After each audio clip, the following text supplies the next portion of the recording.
آسمہ شیرازی کو کہ اپنی اپنی نشستوں سے اٹھ کے ان کے لیے استقبال کیجیے. جناب آسمہ شیرازی. بہت شکریہ.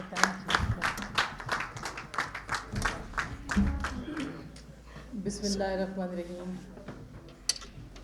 آپ سب لوگوں کو بہت بہت سلام اور شکریہ. میں نے کبھی بھی نہیں سوچا تھا کہ میں یہ تقریب یا رونمائی کی کوئی بھی تقریب منعقد کروں گی، کیونکہ اس میں بہت سی باتیں آپ کے بارے میں ہوتی ہیں اور مجھے شرم آتی ہے کہ مجھے زیادہ ڈسکس کیا جائے، اور مجھے اپنے بارے میں بھی بات کرتے ہوئے شرم آتی ہے، اور مجھے میں کا لفظ جو ہے وہ سب سے زیادہ برا لگتا ہے. اور اس میں سے بچنے کے لیے میں یہ نہیں چاہتی تھی کہ یہ تقاریب ہوں، لیکن دونوں تقاریب جو کراچی میں ہوئی وہ بھی جناب احمد شاہ صاحب جو کہ آرٹس کونسل کے سربراہ ہیں، ان کی محبت، اور اسی دن کتاب آئی تھی تو انہوں نے وہ تقریب رکھی، اور وہ بھی اچانک والی تقریب تھی جس میں سہیل وڑائچ صاحب تھے، حامد میر صاحب تھے، وسعت اللہ خان صاحب نے اس کو کنڈکٹ کیا. تو میرے لیے بڑے اعزاز کی بات ہے. یہ تقریب بھی جو ہے وہ جناب بٹ صاحب نے بہت مان کے ساتھ، بڑی محبت کے ساتھ، بڑے خلوص کے ساتھ، بڑے بھائی کی طرح آرڈر کیا تھا کہ یہ تقریب ہم منعقد کر رہے ہیں اور پریس کلب میں ہے. اور میں ان کا شکریہ ادا کرتی ہوں کہ اتنے اچھے لفظ صرف مرنے پہ لوگ بولتے ہیں، زندہ لوگوں کو اچھے لفظوں سے کم نوازا جاتا ہے. تو بہت بہت شکریہ. آپ نے جہاں اتنی گالی سنی ہے، اتنے الزامات سنے ہیں، وہاں چند اچھے لفظ میرے لیے ایک نئی زندگی، ایک نئی روح اور ایک نیا جسے کہنا چاہیے جذبہ وہ لے کے آ رہے ہیں. اور جو اس کتاب کے حوالے سے ہے کہ میں نے یہ کہانی بڑے گھر کی اس کا عنوان رکھا ہے، بالکل یہ کالم تھا جو کہ بہت زیر بحث رہا. 7 دن تک یہ ٹرینڈ کرتا رہا سوشل میڈیا کے اوپر، ٹیلی ویژنس کے اوپر، اسکرینز کے اوپر. میرے بارے میں بہت بہت لوگوں نے بہت باتیں کیں. بہت مشکل دن تھے، اور پچھلے 4 سال بھی بہت مشکل تھے. یہ مشکل میرے لیے تو تھے ہی، مگر اس ملک کے لیے بہت مشکل دن تھے. اور یہ وہ دن تھے جس میں ہر روز اپنے آپ کا احتساب کرنا پڑتا تھا، ہر ایک روز سوچنا پڑتا تھا کہ ہم کہاں کھڑے ہوں گے، ہم کہاں کھڑے ہیں، ہمیں کہاں کھڑا ہونا چاہیے.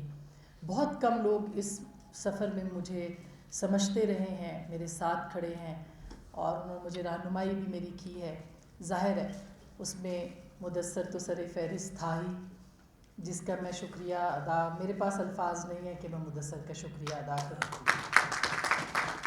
اور عباس میرا بیٹا، حسین میری والدہ، میرے بہن بھائی، اور جنہوں نے بہت برداشت کیا اور نہ کسی جرم کیے بغیر جو ہے ان کو سزا ملی. اتنی گالی سنی، میرا خیال ہے کہ میں تو برداشت کر ہی رہی تھی، لیکن میرے بہن بھائیوں کا حوصلہ ہے کہ جنہوں نے اتنی گالیاں برداشت کی، اپنے آپ کو سوشل میڈیا سے الگ کر لیا. کسی پلیٹ فارم پہ نظر نہیں آئے ہوں گے آپ کو میرے بہن بھائی، میرے رشتہ دار، میرے دوست جواب دیتے ہوئے یا یہ کہتے ہوئے کہ یہ کیوں ہو رہا ہے، یا انہوں نے کبھی مجھ سے یہ پوچھا ہو کہ آپ یہ کیوں لکھ رہی ہیں، یہ کیوں بول رہی ہیں، کہ جس کی وجہ سے آپ کو اتنا کچھ سننا پڑتا ہے. تو ان سب لوگوں کا شکریہ، ان سب پڑھنے والوں کا شکریہ، ان سب کہنے والوں کا شکریہ، ان سب لوگوں کا شکریہ جو اس سفر میں ساتھ رہے، کھڑے رہے اور میرا حوصلہ بڑھاتے رہے. اور ان میں ایک اور شخصیت بھی ہیں جن کا نام مستنصر جاوید صاحب. مستنصر صاحب نے 2000 میں مجھے گود لیا تھا، اور میرے سر پہ شفقت کا، دوستی کا سایہ جو ہے وہ انہوں نے ایک رکھا، اور اس کے بعد آج تک یہ دوستی، یہ بزرگی، یہ شفقت، یہ مان انہوں نے مجھے دیا، دیتے رہے. اور مجھے میری انگلی تھام کے مشکل وقت میں جب مجھے خود سمجھ میں نہیں آتا تھا تو مجھے سمجھاتے بھی رہے. اور ظاہر ہے کہ میرے پاس الفاظ نہیں ہے کہ میں ان کا بھی شکریہ ادا کروں. بہت بہت شکریہ. کشور نائک صاحبہ آپ کا بہت بہت شکریہ. اتنی تکلیف، اتنی مجبوری میں، اور جب بھی ملتی رہی، حوصلہ بڑھاتی رہی. مجھے بہت شکریہ آپ کا کہ آپ نے مجھے مان دیا. الوی صاحب ہیں، ناصر زیدی صاحب، سلیم صافی صاحب، فرت اللہ بابر صاحب جو ہیں، ان کا تو میں اس لیے بھی بہت زیادہ ان کی مشکور ہوں کہ ہم نے آئین پسندی ان سے سیکھی ہے، ہم نے انسانی حقوق کی بات کرنا ان سے سیکھی ہے، اس کے لیے پرچم اٹھانا ان سے سیکھا ہے. اور انشاءاللہ یہ پرچم جاری رہے گا. یہ جو کالم کا عنوان اسے ایک کہانی کا تھا جو سول ملٹری تعلقات اور ایک صفحے کی حکومت ہائیبرڈ رجیم کا جسے کہنا چاہیے کہ وہ عنوان تھا. لیکن یہ کہانی پاکستان کی کہانی ہے, یہ پاکستان کے ان گھروں کی کہانی ہے, اس گھر کی کہانی ہے جس میں کہ تسلط رہا ہے, قبضہ رہا ہے, اور پاکستان کی سوچ پہ پہرے اس گھر سے لگائے جاتے رہے ہیں, پاکستان کے عوام کے اوپر پہرے اس گھر سے لگائے جاتے رہے ہیں. یہ اس تسلط کا گھر ہے, یہ اس گھر کی کہانی, میں نے اس کو عنوان اس پورے بڑے گھر پاکستان کو جو ہے اس کی کہانی, ان 4 سالوں کی کہانی میں آپ کو سب نظر آئے گا. ایوب خان سے لے کے بلکہ اس سے پہلے پاکستان کا قائد کا پاکستان جیسے چوری ہوا, اس چرائے ہوئے پاکستان سے لے کے آج تک اس کھوئے ہوئے پاکستان کی کہانی میں نے ڈھونڈنے کی کوشش کی ہے, اور ہو سکتا ہے کہ وہ مل جائے. کیوں میں نے قلم بند کی, کیوں یہ کالم تھے ہی, ایسا دور تھا جس میں ہر روز صبح ایک نئی مہم میرے خلاف شروع ہوتی تھی, اور وہ میں لکھنا شروع کر چکی ہوئی تھی, اور ایسے لگتا تھا کہ یہ لکھنا بڑا مشکل ہو جائے گا, ناممکن ہو جائے گا. شاید میں کسی اخبار کے لیے لکھ رہی ہوتی تو مجھے روکا جاتا, ٹوکا جاتا, میرے جو کالم تھے ان پہ پابندی لگائی جاتی. لیکن اللہ کی ذات جو ہے وہ ایک آپ کے لیے زیادہ بڑا وسیلہ بنا دیتی ہے, اور ایسی جگہوں سے جب آپ سچ پہ کھڑے ہوتے ہیں, آپ کو ایسی جگہوں سے پروردگار آپ کی مدد کرتا ہے کہ آپ حیران ہو جاتے ہیں. تو اس وقت میں BBC نے مجھے کہا کہ آپ یہ کالم لکھنا شروع کریں. 14 اگست 18 کو میں نے لکھنا شروع کیا. 18 اگست 2018 کو عمران خان صاحب وزیر اعظم بنے, اور اس ہائیبرڈ رجیم جو کہ اب نہیں لیکن بعد میں کبھی اس کے اوپر بہت بات کی جائے گی, لوگ اس کو ڈھونڈیں گے, اس ڈھونڈنے کو آسان کرنے کے لیے یہ کتاب میں نے لکھی ہے کہ لوگوں کو پتہ چلے. تو میں کبھی ملفوف, کبھی چھپے لفظوں میں, کبھی کھلے لفظوں میں, کبھی براہ راست, اور کبھی ڈھکے چھپے لفظوں میں نے اس پورے دور کا احاطہ کرنے کی کوشش کی ہے جس میں کہ سوچ پہ واقعی جو ہے وہ تازیانے لگ رہے تھے. اس وقت تازیانے نہیں لگتے تھے, میں نے ناصر زیدی صاحب کو پہلے بھی کہا, آپ کی پشت پہ تازیانے لگائے گئے تھے, ہماری سوچ پہ تازیانے لگائے گئے, ہمارے لفظ پہ تازیانے لگائے گئے, ہمارے حرف پہ تازیانے لگائے گئے. اور وہ ظاہر ہے کہ جب ایسا دور ہوتا ہے تو اس کو لکھنا, قلم بند کرنا, دستاویز بنانا لازم ہو جاتا ہے. یہ لازم ہے کہ ہم جبر کے موسم میں بولیں, یہ لازم ہے کہ ہم حبس کے موسم میں بولیں.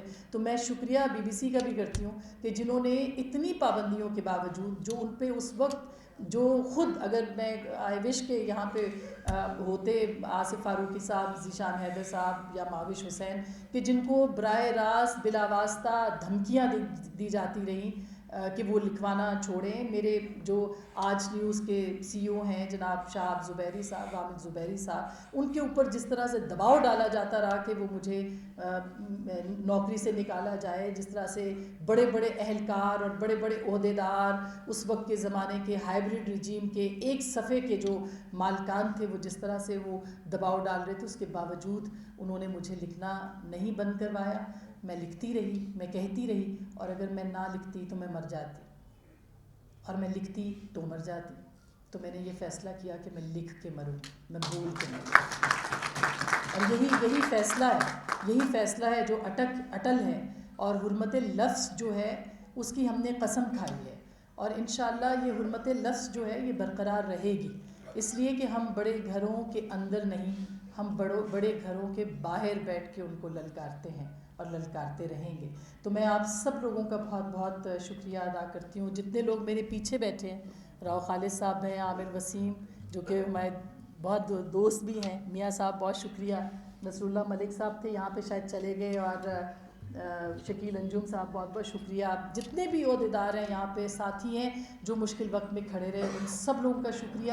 اظہر سجاد صاحب آپ کا بھی بہت شکریہ, اور میرے لیے ایک خوشگوار چونکا تھا کہ آپ آئے اور آپ نے کہا بھی. تو آپ سب لوگوں کا شکریہ. میرے پاس کہنے کو بہت کچھ ہے لیکن وقت کم ہے اور مقابلہ سخت ہے.